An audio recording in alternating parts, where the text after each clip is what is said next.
the stream. We are here. That is what we are. Well, and blessed and highly favored. You know what I'm saying? Mama say, mama sa. We say the are... Because of licensing? Especially that one. That was probably the most sued sample. Did you see Michael? I did. You did see it? I saw it. I wish I would have known that 2 weeks ago because we'd have been had a conversation about I didn't see it 2 weeks ago. When did you see it? This past week. Okay, what did you think about it? We just have to get it out the way off the top because we're super delayed. Like, it's old news at this point. We're Arrested Development on the Michael movie. Like, literally no one. I thought that it was good. I thought that it was it definitely was giving part one of maybe a 3-part series because you know they like 3 parts. Everybody in the movie business is Baptist now. You know what I'm saying? I thought they were Jewish. Whoa. No. I'm only saying that because that's what everyone else says on the internet. I didn't really think that. I'm saying by way of what the internet says and what people talk about. Can we get a do-over? No. Restart the stream? Production? That didn't happen. So yeah, I saw Michael last week. You know what I'm saying? No, but serious. Michael Jackson. Now, I was saying Baptist because Baptist sermons come in 3 parts. I wasn't trying to get religious. Nah, please, clear it. Can I clear it? Yeah. Because that's not... Can I live? Don't do that. Don't stir the pot on something that was not meant to be. I'm saying... that when you go to the, is it not true? When you go to the interwebs, oh boy, it is a huge. It's a dark theory, place, yes. And it is a theory. I don't know for sure because I'm not in the industry and I don't know any. You know, I dated a Jewish person. Did you? Once. Yes. Was that an enjoyable experience for you? And I just, was it all kosher? I really appreciated, you know, the welcome that I got from the family and you know, her dad was really cool and he was really sweet and he's really talented musician and you know it was very positive. I have nothing negative to say. Do not do that. Don't do that. That's not what I was. I'm glad that we could clear that up. But you said it was. I said Baptist because I was like, it's probably going to be a 3-part movie because all the movies are trilogies now. And Baptist sermons always have 3 points. So I was just asking a question. Make 3 points today. No, I got you. I feel you. It was good. It definitely was like early life to a certain point, to the point of independence from his pops. These can't be spoilers now. The movie's been out long enough. And it was cool. His nephew, I thought, did a good job, man. You know, nobody's Michael, but they share enough DNA that, like, you could, you know. I'm not gonna lie. Jafar. I'm gonna keep it at a whole 1,000. We expect nothing less at this point. Listen, I'm not okay. I enjoyed the theater I was in when I watched the movie. It was like the enhanced sound theater. Okay. Was it the Dolby joint? Yes. Yeah. So yeah. I felt like Dolby was right. Fire, yeah. I felt like I was in a live musical. Yeah. The music played a huge part of the movie. And maybe I'm old school. I said this earlier to one of my students. Because they never saw it. Is it called American Dream? The Jackson 5? Yeah. Okay. So I was raised off the American Dream movie. Okay. When I watched this one, it's like, maybe I shouldn't do it, but I'm kind of comparing the two naturally. Well, the American Dream movie... Well, go ahead. The American Dream movie was a TV series, right? So it was like so many more hours to tell the story. Wait, huh? Yeah. A TV series? Yeah, it was a mini series. No, okay, then that's not what we were talking about. I'm talking about the Jackson that came out in like the 80s. Like we grew up on. Yeah, like the Jacksons and American Dream. It was on TV. Was a series on TV? Yeah, it wasn't like a TV series. It was like that limited series kind of thing. Oh, okay. Like when they did the Temptations. Okay, so that's what I'm saying. I grew up with the Temptations. Yeah, so it was like more hours to tell the story. It wasn't just an hour and a half Tina Turner. You know what I'm saying? Right, I grew up on those movies. Yeah. So maybe I'm biased, or maybe I shouldn't compare the two movies. But when I watched this one, it was just like I enjoyed the music, but I didn't favor the acting. Okay. And not for nothing, I'm curious about, maybe what is the deal with this whole Janet Jackson bit? Like, why was she completely... Oh, I know she didn't agree to do the film. She's a living person, so you cannot depict her on film without getting her permission. Okay. She would not grant her permission. Okay, bet. Now my question is, how do you tell a Michael Jackson story without Janet Jackson in it?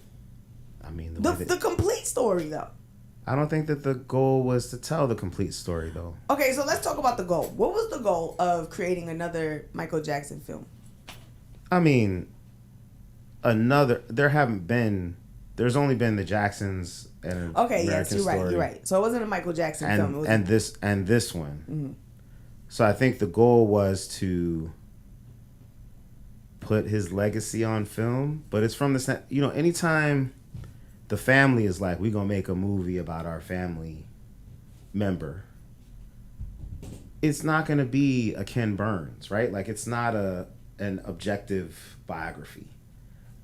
There's definitely an agenda there, and I think that it's to like tell a story, tell where it came from, to inspire some people, to create nostalgia around his music and his career, to explain from their standpoint who he was and the impact that he had in the world. It definitely, I don't think it was at all meant to be a documentary in that sense. It did feel kind of like a musical, but like if you saw the Elton John movie, or you saw the Queen movie, there were a couple Beatles movies that were like this, that it is very music centric and feels like a musical, right? Like it flows in and out of the music. It shows a lot of performances of the music. Even the Temptations Bohemian Rhapsody, right? Even the Temptations movie was a little bit of that, right? Like telling the story through the music, some transitions in and out. The absence of Janet was glaring. The absence of Diana Ross was glaring. There was some Quincy Jones in there. There were some record execs in there. His pops was in there. There was some Berry Gordy in there, played masterfully by Lorenz Tate. So do you think that was the goal, is to like highlight the people and tell the story that wasn't told by the American Dream Jackson 5 story that was, what that people would say was primarily focused on the trauma aspect of the Jackson 5, heavy on the child, how he was raised, or the children, and like the sibling unit, and how they were, his father's very militant. Obviously, we know he was abusive, right. And they really got into the nitty gritty. And maybe it was just a different time, because back then you had all these movies like The Temptations and the Tina Turners that was very raw about these kind of behaviors. But this film did the opposite. It didn't, but it didn't do so much visually to show us as it did to insinuate the trauma. Sure. I think that they were definitely not trying to make a trauma piece, but they still indicated what was present. Right.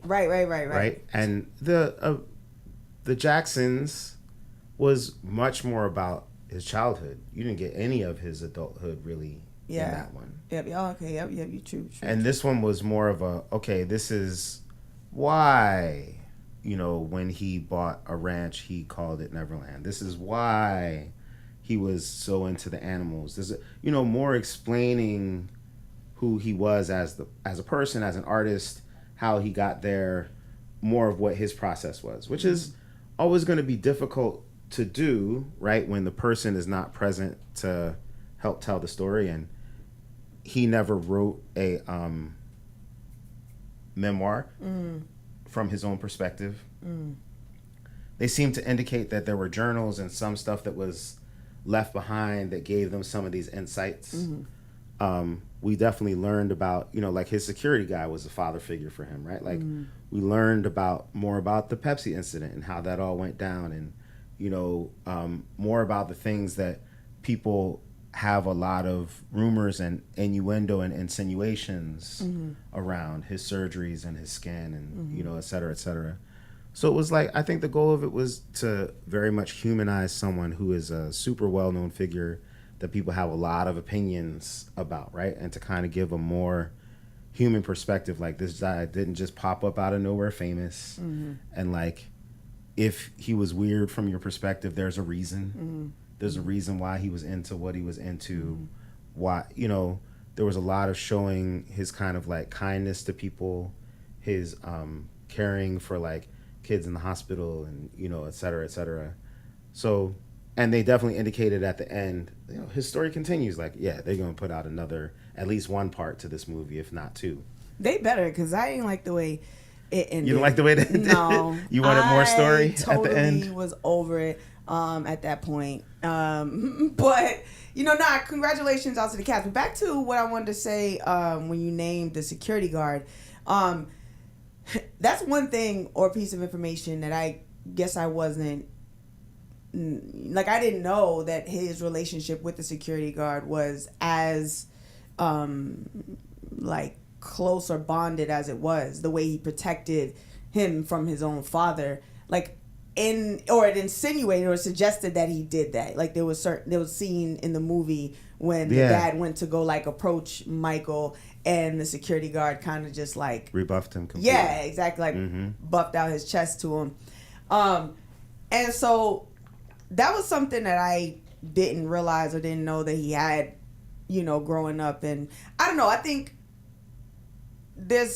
my brain goes into many directions with questions around like, coming from what you just said. When someone dies, they pass, there's no memoir. They are someone as notable as Michael Jackson, Whitney Houston, et cetera, et cetera. So you have all these journals, you have all these artifacts from their life. Is it our responsibility to decide what we do with their personal artifacts or their journaling or documentation of their life? And then, like, that leads me to, like, well, intentionality, because if your intention is, like with this Michael movie, it's hard to unsee it as, in like profit margins, you know what I'm saying? And like how you make this, the money grow, versus celebrating life legacy and doing something like documenting or highlighting certain relationships or certain valuable pieces that got missed along the way. Because even in the American Dream documentary was so long ago, he was still alive. He was still, living his Michael Jackson journey. So things weren't documented to even apply to that particular film at that time. So I do respect and understand why they would come out, or why they would have a conversation around creating a further project, a project to further highlight his career. So I'm curious in this pocket, like, do we have the responsibility to make the decision once someone passes and take their legacy or what we think and shape it how we think they would want it, or does it matter, or is that not the issue? Well, with Michael, right, you have to look at, particularly because you brought up that Janet was not in it, did not participate in the project. You have to look at what are all the motivations behind it, right? Because, like, I'm a person that watches the credits. You're not in the movie/TV business, but I am. I was interested, like, how did this get made? What was going on? And you see that the brothers are executive producers, which means something, right? And they were depicted in the movie, which means that they had to give permission, etc., right? Not all the siblings were named, but the ones that would have to give permission, right? And when you're an executive producer, that means that there is some share in the profits for you, some ownership of the piece of content. I think that it's interesting that the point of the movie, one of the big points of the movie, was that his dad held on to him for so long because he was like, oh, if Michael leaves, what's going to happen to the other kids? Right? And now Michael is gone, and the other kids have made a movie that they ostensibly will profit from about his life. Their lives as well, right? Like, they're also in the movies, but they're not the main character. They're not named, right? The movie is called Michael, not the Jacksons. Right.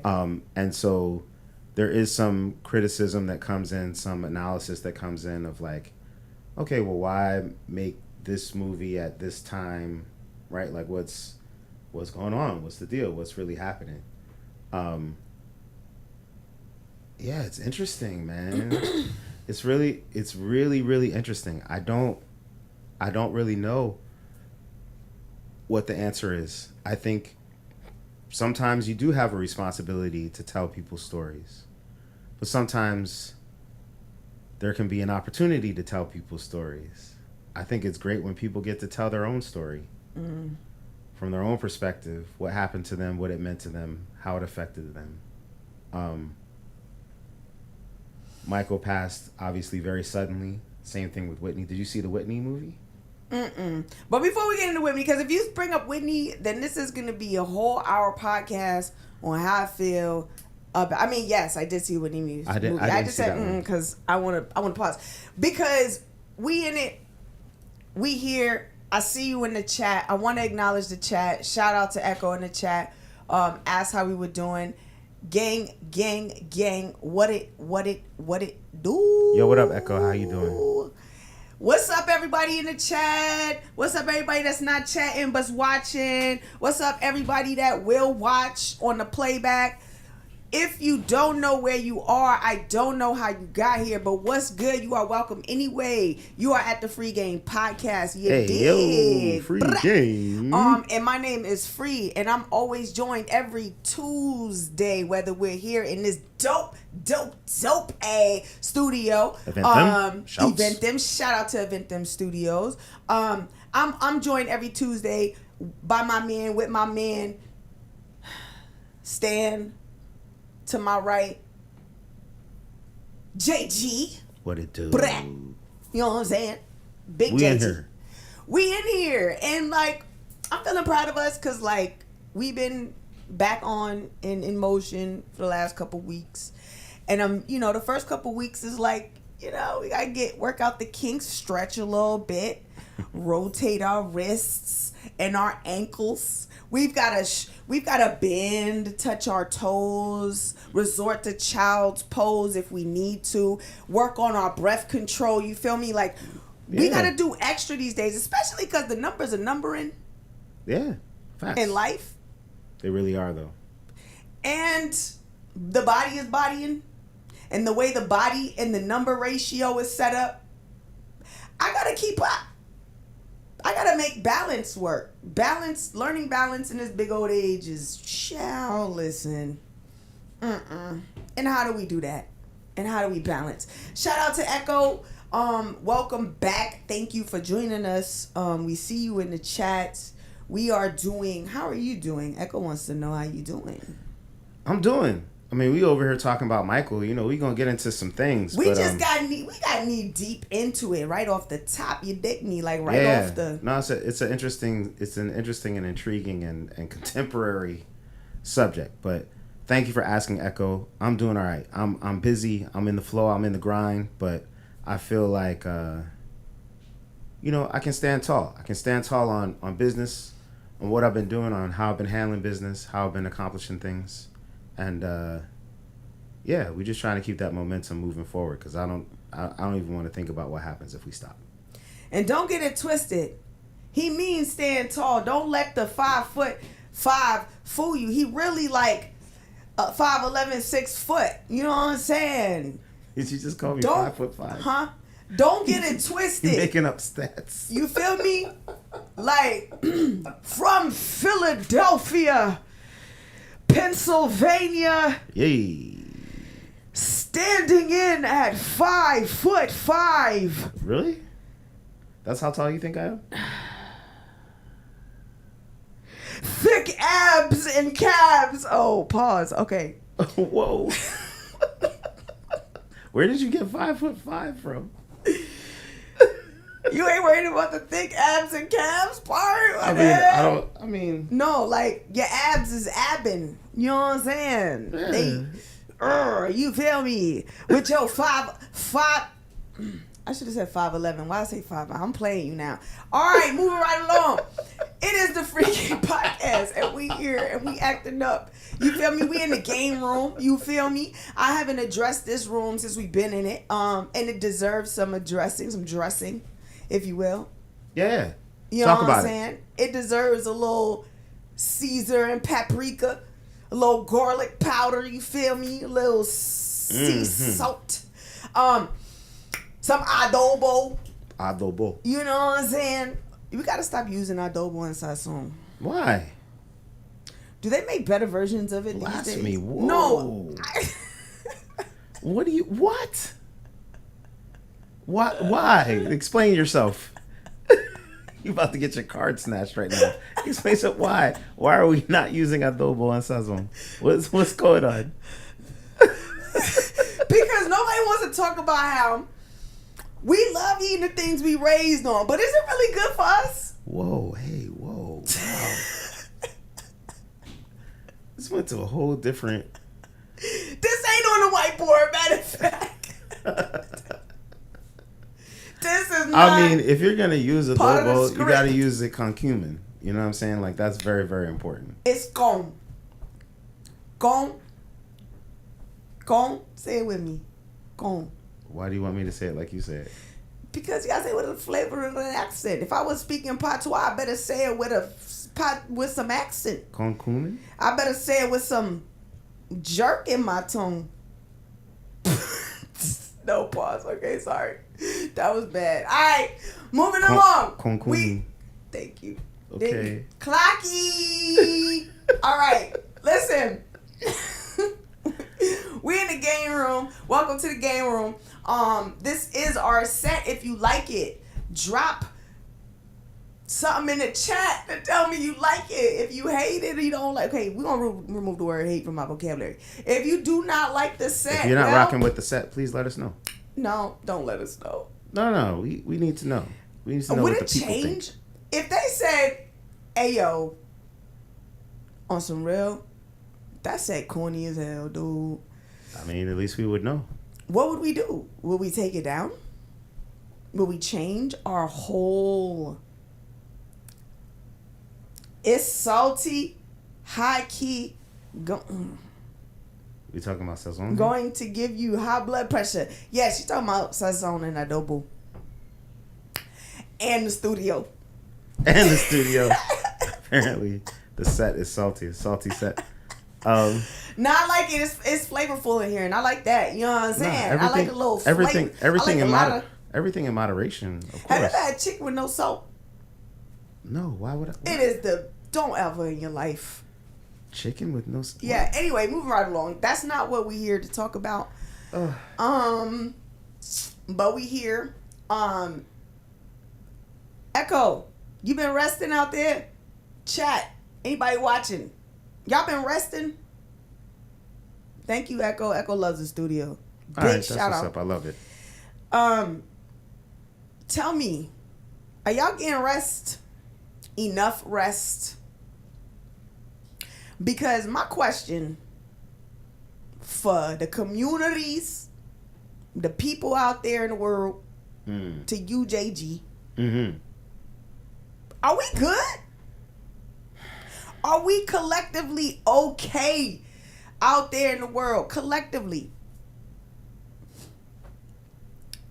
I mean, yes and no. Because, like, I know we talk all the time about what's going on in the world. And, you know, it's never going to stop. Things are always going to happen. Right? Yeah. They just looks different at different points. But, like, are we good? Because the things people are doing in this world, like, we need... What is anybody sleeping? Are y'all sleep deprived, hungry? We fighting hunger pains and no coins. Yeah, it's hectic out here, man. We fighting emotional trauma, manipulation, and they want us to wake up and go to work in the morning like nothing happened. I mean, like we're not watching brutal episodes of inhumane behavior all over social media, whether it's for play, skits, because we don't talk about how that affects our psyche too. It doesn't have to just be seeing blood and gore or whatever on the interwebs. It's also the way we play. That's a whole other conversation. That's a whole podcast talking about play and what it means to play and how we play as children and how our children play. And like, anyway, that's a whole other thing. But like what play does to simulate our reality, to desensitize us so that when these things happen in real life, it doesn't affect us to the core. It doesn't, that emotion, that, what is it called? What is that thing? What is that barrier that we're supposed to have that breaks when we are desensitized? It's called something. I ain't got the word. You know this. But okay. This follow me. Once that shield breaks of vulnerability, like when we're born, there's this like innocence to us. Sure. You know, there's this hope, there's this light, and then like somewhere along the journey between, again, childhood trauma and life and people you meet and influences and social media nowadays and whatever. But like,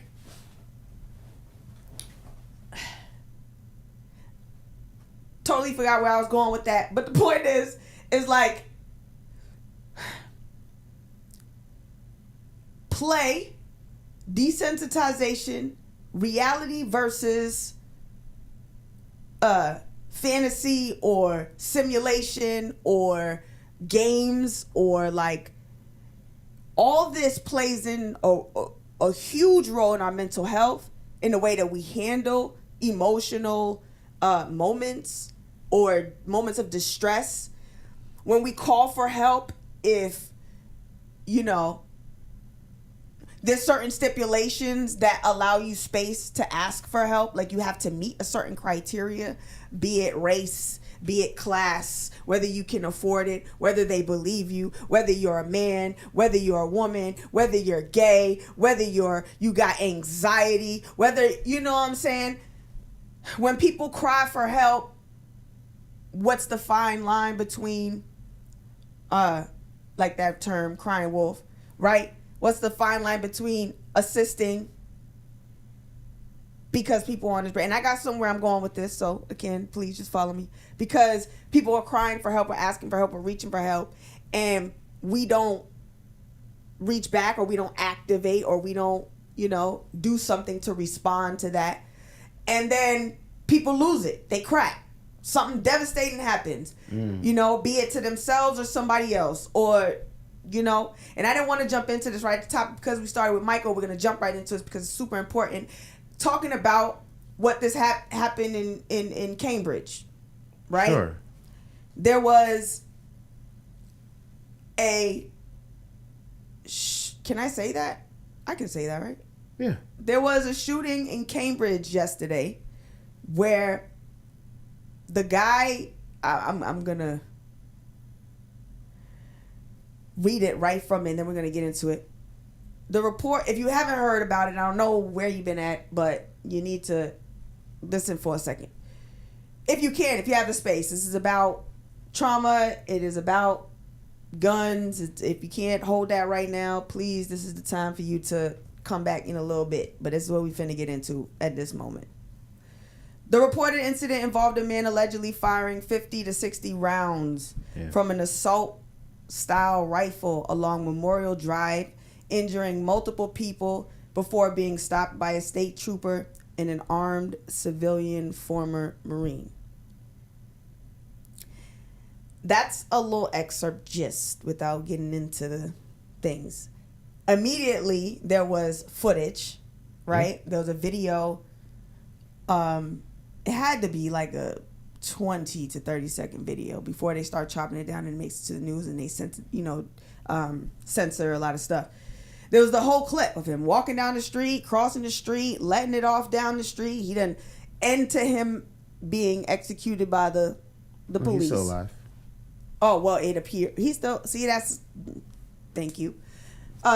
So, that's another layer, but we're not going to get into that. Hold on, pause. So, this happens.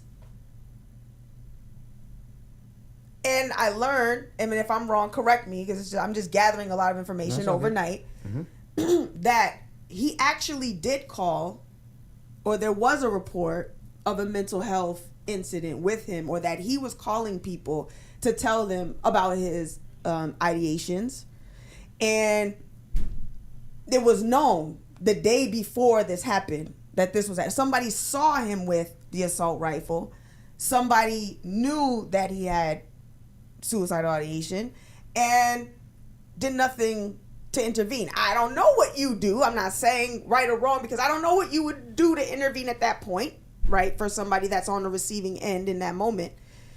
But there was a reach, be it as crazy as it was. Wow, I can't believe he just called me with this, on the screen, like, whoa.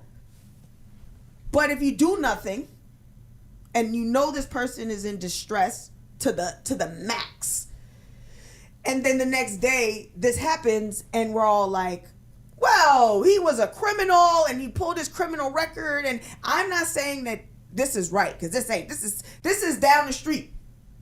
You know what I'm saying? This is my backyard type, deal. This is over the bridge from Boston. This is like the Charles River. And that's another question about Cambridge, Massachusetts. This idea of what these pockets of the world are, like Cambridge versus Roxbury, Cambridge versus Dorchester. This idea of like it being the getaway, and it kind of is, right? Like you go over the bridge, it's like Fantasy Island, until you understand really how it gets down. Like it really gets down. Like, I mean, they're discovering people in the river all the time. Like all the time. Since I lived there, there's been bags bodies in buildings. Like, this is the way they get down over here. And we think it's not going to happen, or it's too close. When it's close to home, we start being like, yo, like, it ain't safe nowhere. Like, what? I'd rather get out the hood, because if I go to, sometimes getting out the hood, which not for nothing is where I seem to find the most comfort for me. Respectfully, say what you will about me, but I could walk through Roxbury and feel like, like this is home to me. I walk through Cambridge and I'm constantly feeling like a outsider, or like, looking over my like, I don't feel that way when I'm particularly in Roxbury, maybe because I'm from there. I don't know. It's a different comfort level I have. So anyways, that brings me to this point of like exhaustion, emotional exhaustion, mental exhaustion, and like that was a lot. How do we in these moments that we talk about, these big disastrous incidents, events, like what do we do with that going forward? Or are we just desensitized and it's just another incident that occurred and we brush it off and move on to the next thing? Okay, so you said a lot. I'm gonna try to take a little while. I'm gonna try to take a little while to respond. Sorry, not sorry, chat. No, it's all good. I had to get it off my chest. It's all good. You said what you needed to say. I think that when people do reach out in crisis, it's important to offer help, to offer resources. And if you think that someone is a danger to society or a danger to themselves, or both, which seemed to be the case in this particular incident, you gotta be able to notify folks. You gotta be able to intervene. Sometimes we don't know who to intervene with, right? Because like in our communities, we definitely don't trust the police like that, particularly when it comes to someone with firearms, right? Or without firearms. The police come into our communities and they're rolling hot already. They're already looking for conflict. And this is, those of us who want police reform or abolition, this is one of the main points, right? It's like when someone's in crisis, we don't know who to call because typically they would say, oh, you call the police. But it's like that could be a terminating event for that person. Mm-hmm. And if it's a cry for help, it's not necessarily help that's going to get delivered in that situation, mm-hmm. right? People have advocated for folks who specialize in helping people who are in mental health crisis for there to be a hotline to call. There is a hotline that you can call if you are thinking about harming yourself. You can call 988 and people will definitely help you out. They will intervene on your behalf. Sometimes that's much more effective than calling a friend because people are not trained. They don't know what to do. They don't know how to react. Sometimes familiarity, if you're someone who has expressed these kinds of thoughts before, people might think that you're crying wolf. They might not take it as seriously. But if you call a hotline, they will always take you seriously, regardless of who you are. And all those classifications, right, that you laid out definitely make a difference in how you're perceived by the authorities. And so it's important, right, that people know that there are resources out for them, even if you don't need it personally. If someone calls out to you in crisis, you need to be able to point them to an easy resource that they can reach out to get help. As far as like the way that we play and how that, go ahead. Before you move on, you can call or text. You can text or call 988. Yes. On your phone for anybody watching that might need some assistance or help or want to offer this assistance or resource to someone else. The hotline is 988. Yes. That's it. You can text it and you can call it and receive some support immediately. Right away. They won't put you on hold or anything. They will pick up the phone. They will get right with you. Yes. Thank you. Go ahead. Facts. I think that the way that we play, the way that we socialize, the way that we desensitize ourselves, it definitely comes from everywhere. It comes from entertainment. It comes from video games. It comes from conversations. It comes especially from the news, right? Like, you know, the news is often stacked with these kinds of events. And people get to think that, oh, this is just how Roxbury is. This is just how Mattapan is. This is just how Dorchester is. And then something happens in Cambridge. It's like, oh my God, how could this happen? As if this is some geographically distant place, right? And to your point, I think that Cambridge has better PR than Roxbury does. Cambridge has more money. It does. It has more money. It's a very densely stature and political power. It's a very densely populated place, which means that just like all densely populated places, humans are doing violence to other humans on a daily basis in Cambridge, just like they would everywhere else. But like, it's not the violence I'm used to. Okay, I'm from Roxbury. We gonna fight and it's gonna play, and it could get to a certain level, and we kind of know where that's gonna lead to and what is what. Most okay, sometimes, not all the time, I understand that, but we can kind of gauge when you're in these parts like a Cambridge. What? Where's they chopping up flesh and stuffing them in duffel bags in Roxbury? Like, what is No, it gets crazy, but you know, homeboy just got put on trial for shooting up Juve, right? It's like that kind of stuff happens too. They've been and that used to happen at Cambridge Carnival every year. And it happens at Juve every year. Been happening like that since I've been going to Juve. It's in the air. It's in the. Some people say it's in the culture. Many people will be resistant to that, right? Like, no, that's not the culture. The culture is not to. The culture is to come together peacefully and have a good time, and then it's knuckleheads to show up. But when it happens repeatedly, you got to try to get to the source of it, right? Because like the solution is not like, oh, if somebody does it, we lock them up. That's a reaction. That's not a solution. That part.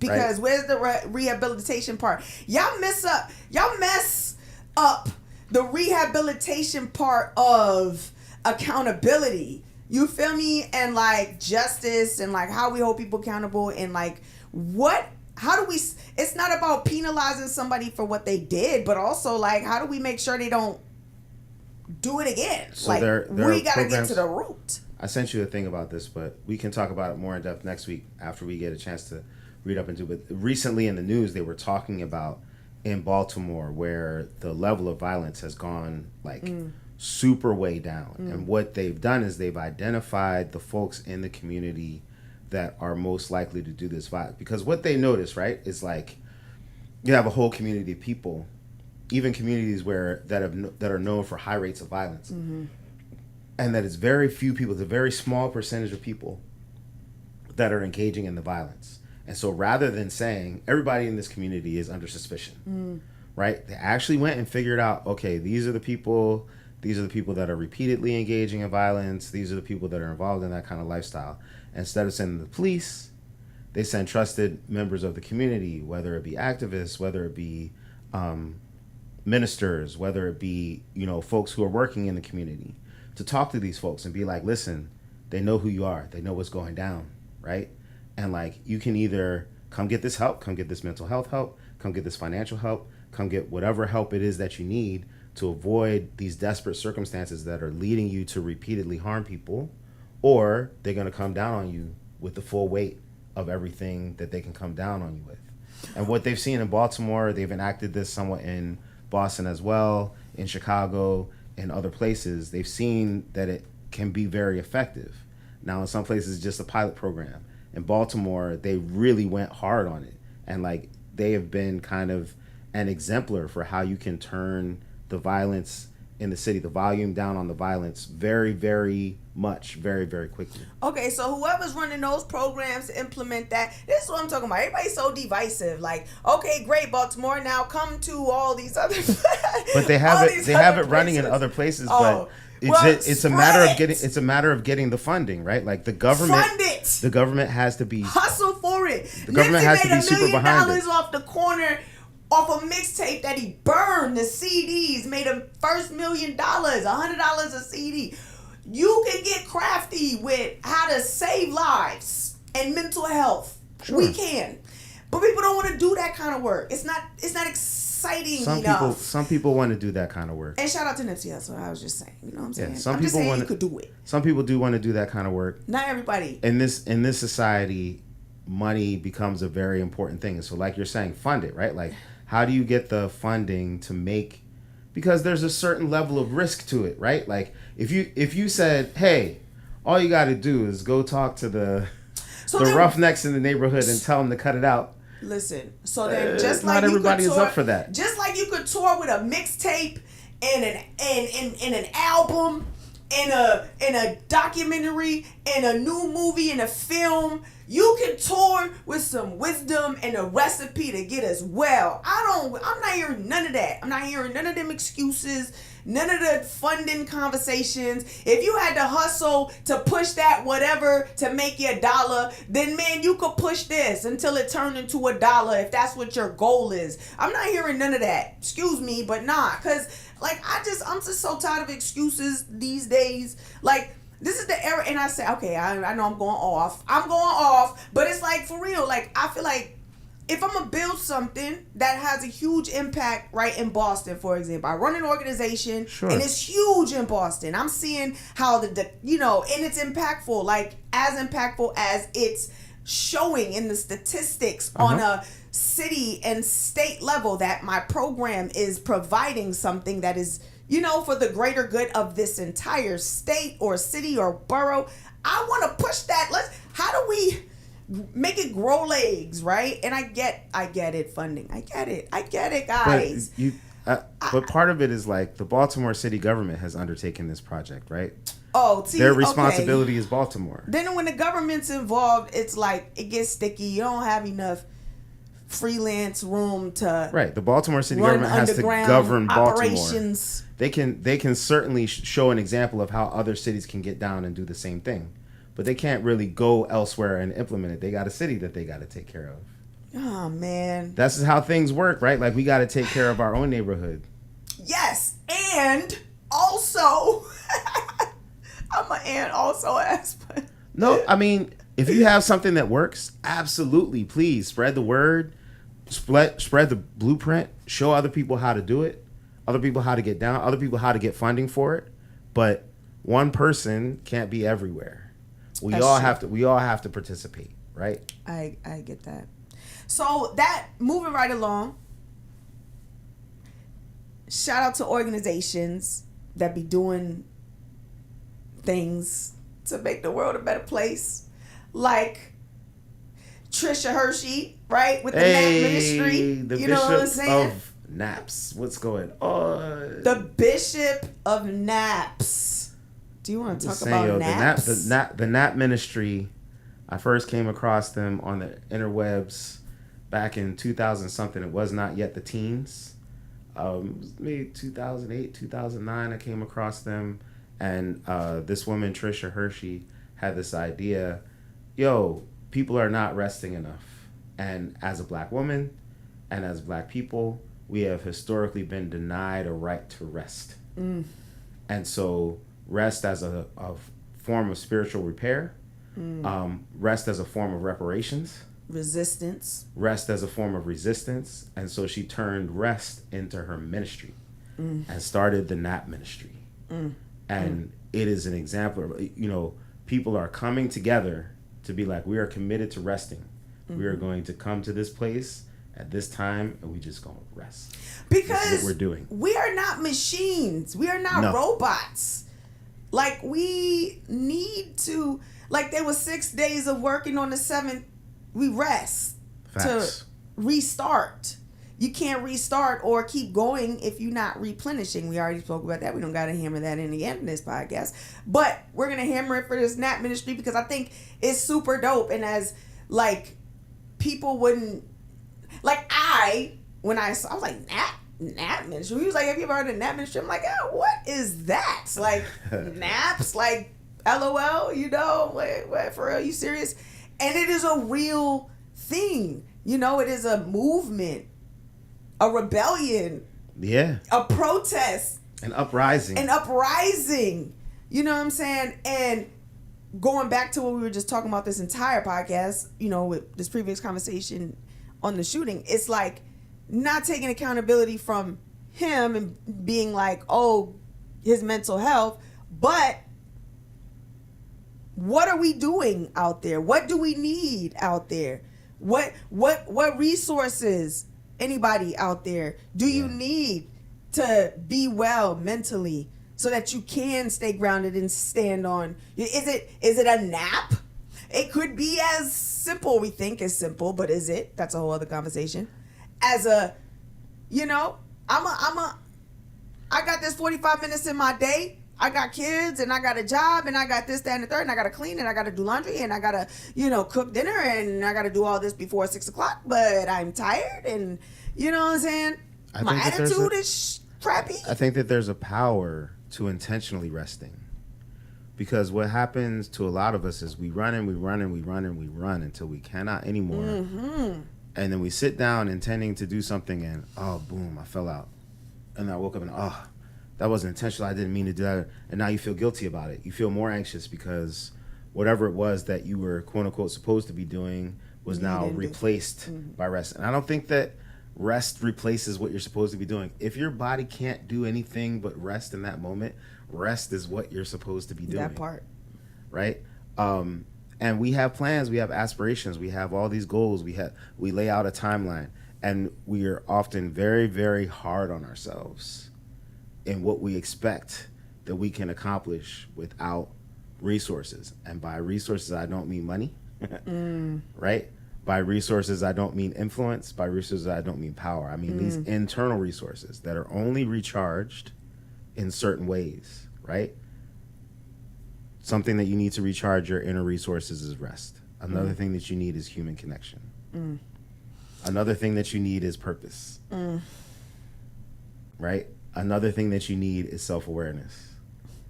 And another thing that you need is grace for yourself. You got to be able to look at yourself and be like, I'm not perfect. That's okay. I forgive myself for not being perfect. Because otherwise you lose your motivation, you lose your inner energy, you lose your sense of self, and that just allows anything to derail you. And rest is like stillness, and stillness is revolutionary too, right? I think there's some people out there that fear rest or fear, stillness, maybe for multiple reasons, but maybe one being that some people just are afraid to sit with themselves, because when you're still, when you're at rest, when you're not distracting yourself, when you're not on your phone looking at social media, listen to somebody else talk, then you can hear yourself. Can't hide. You can't hide from you. Got to deal with yourself. And I think that is the scariest part sometimes, if you're in a place, or if you're in a place of healing or grieving, or just, you know, in some low vibrational energy for whatever way, shape, or form.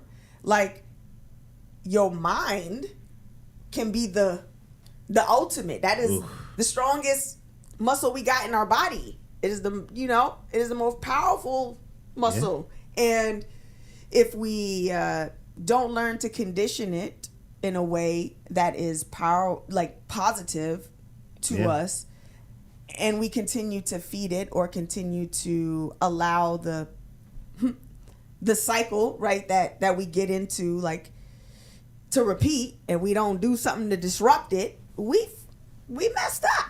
And that disruption, like we're saying, is the help, the resource, the someone to step in, and how do you gauge it, right? That's up for negotiation. But just how do we take care of ourselves, right? And then when you can't take care of yourself, because sometimes you're in that place in life that you just cannot manage anymore. Everybody has a breaking point, right? A place where they just can no longer do it. When you're at that point, we're like, how do you ask for help? There's shame in it. Some people don't know how to ask for help. Some people, you know, don't have the energy to pick up a phone. And that's a real thing. I know that sounds crazy, and there's a lot of ignorant people out there that would say something to that, like, oh, you know, you could, because there are people that say that, like, you could have chose, like, when we talk about, you know, ideation, you know, and people that feel like they have to remove themselves from this life, people get so angry, you know, and, like, I know that that's part of a stage in grief, and we should do a whole podcast on, like, the 5 stages of grief, and, like, get somebody up here to talk about that. No, we definitely should. That's super worthwhile. But, like, you know, there's guilt and shame in, like, there could be potentially some guilt and shame in, like, asking for help. Yeah, sometimes we find ourselves in circumstances, and to some degree we blame ourselves for where we ended up. And I'm here to say that, like, no matter how you got to this low point, whatever the low point is, this theoretical low point, the people that love you, the people that ride for you, don't care. They just want you to be okay. Right? And, like, even a problem that you feel like you've caused yourself, there's usually other factors. And if you really think that you're the problem, how can you also think that you're the solution? Reach out to somebody. Reach out to somebody that has a perspective that you don't have. Reach out to somebody that has that energy or those resources that you don't have, that cares about you, you know? And if you find yourself in a circle of folks where you're always giving and never receiving, you need to expand your circle. Maybe switch it up completely, right? Because we're not meant to just give or just receive. It's meant to go around. That energy is meant to be cyclical, right? Like, I know that someday I'm going to be low. And so when I'm on the up, I'm going to pull somebody up. Because when I fall down, I know I'm going to need somebody to pull me up. And it might not be the same person that I helped up, right? But it's the same energy. On a cosmic level, energy is neither created nor destroyed. So anything that we give to another never really belonged to us in the first place. And it can even come back to us, not maybe directly from that person, but it comes back around. If you're willing to give, receive, if you're willing to be a conduit for that energy, you always have what you need. But you also have to trust. You have to trust the system of give, receive. And if you're not asking, many times you won't be receiving because people are dealing with their own stuff, dealing with emotional exhaustion, maybe not as sensitive as they need to be, maybe not as with their eyes as wide open, their ears as wide open as they would be. But as soon as they know you have a need, it's interesting to see how people activate. And I have a unique perspective on this, right? Like I went through kidney failure. I was in the hospital and reached out to people who came and showed up for me in person. Those people reached out to other people that, you know, I'm a professional musician. If I'm not working and I don't have any resources, I was locked up in the hospital and then sick and on dialysis for a while and couldn't work, and reached out to other people, some friends, some strangers, some people on the internet, and raised a bunch of money so that I could survive, right? And so my perspective on today is like, I may not give those donations back to people dollar for dollar, but like the paying it forward is why I exist, is why I'm still here, right? And so like, in order to make sure that none of that was in vain, I stay on my mission and I keep my eyes open, I keep my ears open for people who need help, people who need a hand up. Some people might just need a smile or a hug or an encouraging word. Somebody might need a cup of coffee. Somebody might literally need a meal or a place to lay their head or some inroads to a gig or a job or whatever, right? And like, if I can help, I'm gonna help. I'm not resistant to helping people because people were not resistant to helping me. When do you say no? And then we're going to wrap it up because we got to head out of here. And we want to send up on a... When do you say no? Yeah, because there has to be a balance, right? Like there does. Because I want to help too. And I have this issue with like saying yes to damn near everything. Do you say yes to rest though? You know, these days, if my body is telling me rest, then 100% of the time you rest? No. Yeah, don't be lying to the pod people. I don't lie. The pod people are our people. And Echo said a long time ago, I think, in the chat, do you want the truth or a lie? And I'm not sure what Echo was referring to. I don't know either. But I always want the truth. I don't care how hot the tea is. Yeah, tell the truth. Tell the truth. I think that sometimes saying no to other people is saying yes to yourself. Yes. I think that sometimes saying no to other people is a necessity. And it depends on who it is and depends on what it is. But you got to be in touch with yourself. You got to know what your capacity is. That means you have to be self-aware to understand your capacity. And self-awareness helps you to not overpromise and underdeliver. That part. Self-awareness will also, and being able to say no genuinely, confidently, say no will keep you from manipulating people. Lord. It will keep you from putting yourself in situations that you're uncomfortable with. It will actually protect your relationships because when people understand and can see over time that yes, when you have capacity, you do it. No, when you don't have capacity, you don't do it. They can truly trust that like what you're doing for them, what you're contributing to the situation is something that you want to contribute.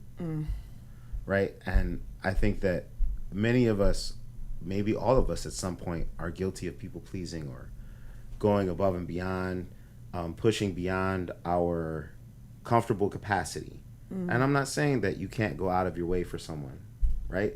Like that is a genuine show of love sometimes. But you have to recognize, you know, you got to check in with yourself. Am I rested? Can I handle this?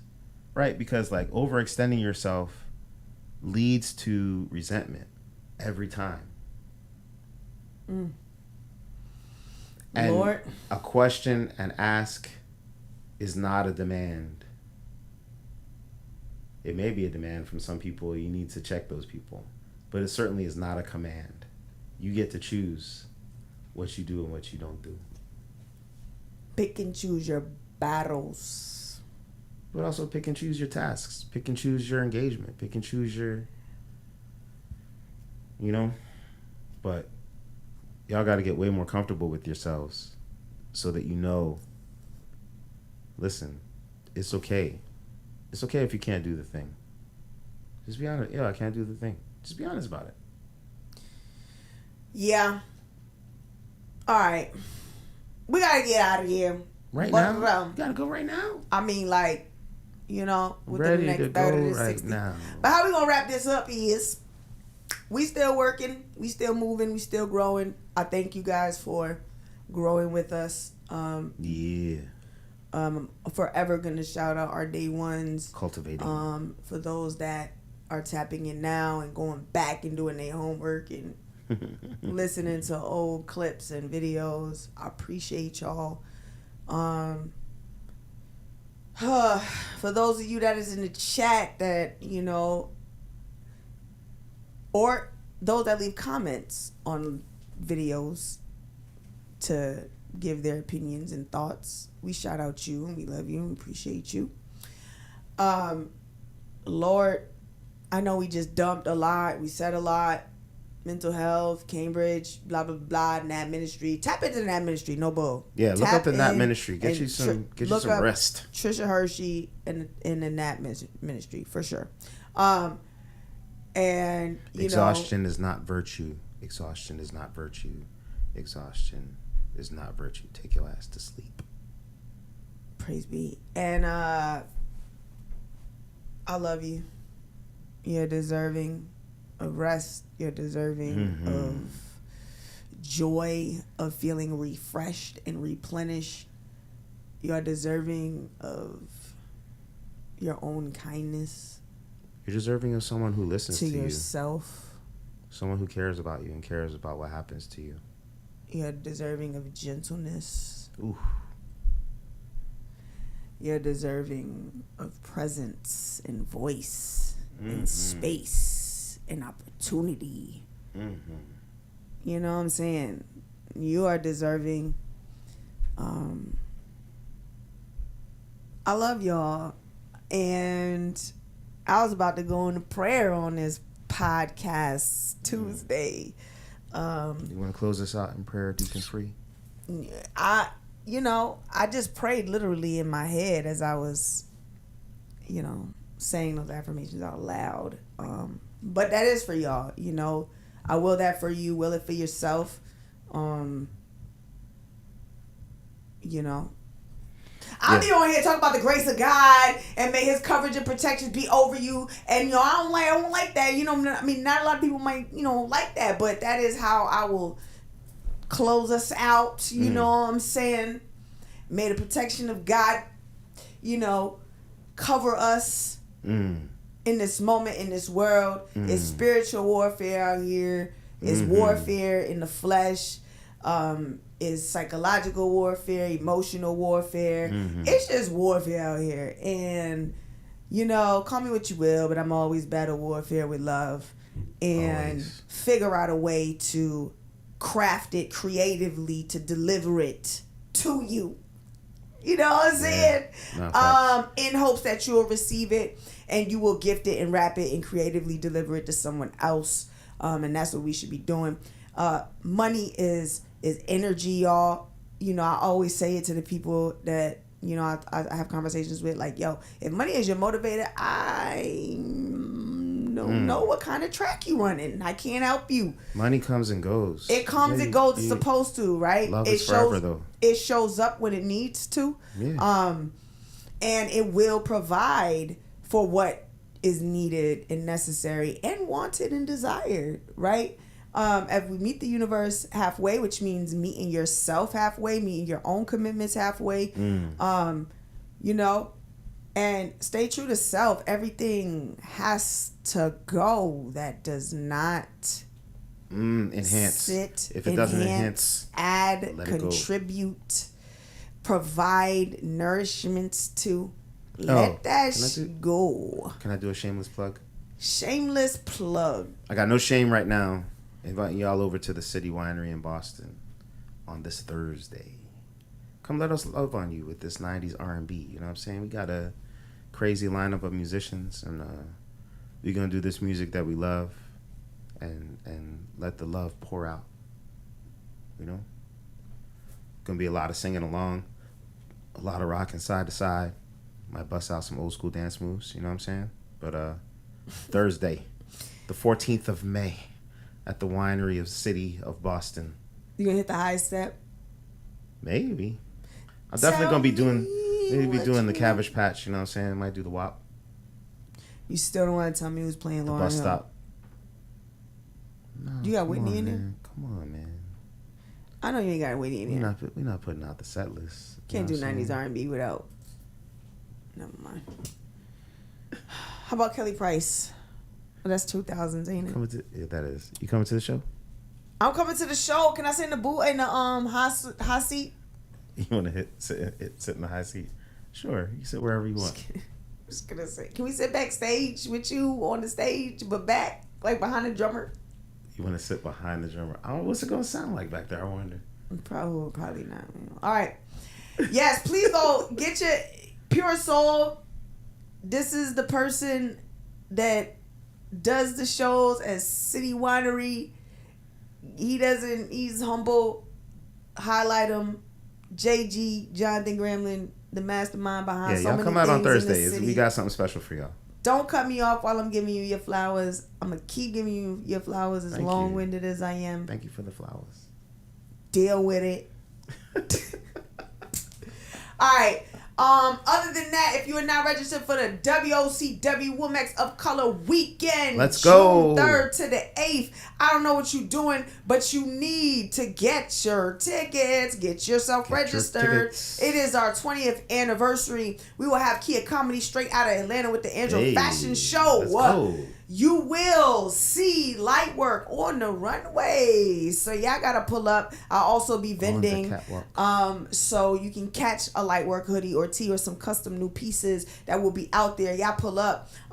There's gonna be so many things happening that weekend. We have a Kicks and Crowns queer prom that's happening. Oh, dope. Yeah. So you gotta get your fresh kicks out. I gotta pull out the kicks and the suit. I am the photographer, and they still expect me to dress up. I don't dress up for any of these events. You gotta look the part. No, I am running around sweaty all day long. You just gotta look the part to take pictures.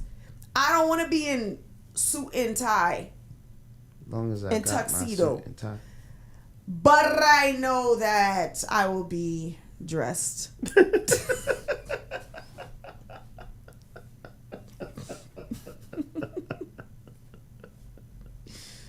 And I'm grateful for that. Don't get it twisted. Yeah, for sure. So, yeah, I love y'all.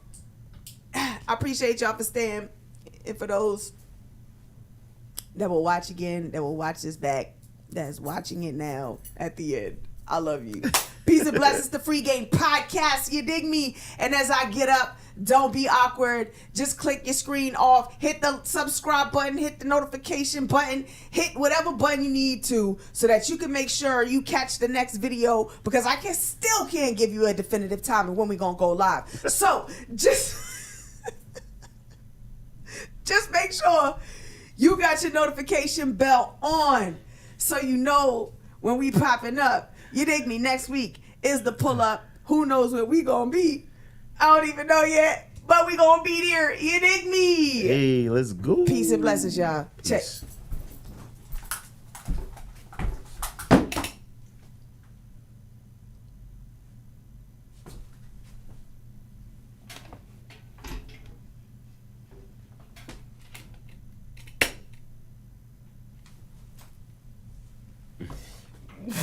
When there ain't no one else to turn it off.